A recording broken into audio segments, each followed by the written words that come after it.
এই পৃথিবীতে আমাদের জন্ম হয়েছে।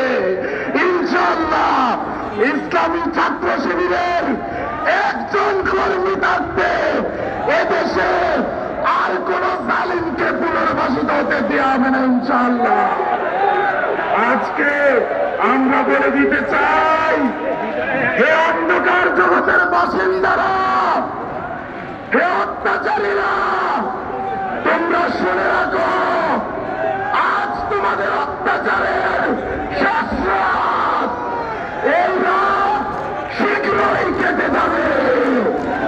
জাগবে এবার কাসামিশা, জাগবে মাঝে মাল্লা, সব লোকের শাসন হবে, জিতবে তার পাল্লা ইনশাআল্লাহ।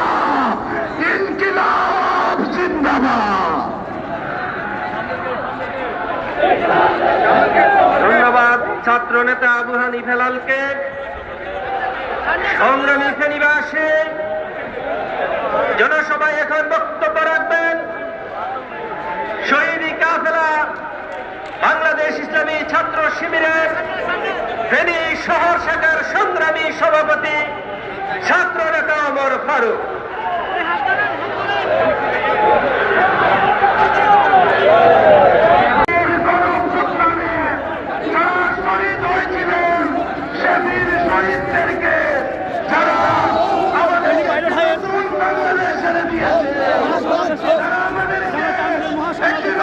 স্বাধীনতা এনে দিয়েছে।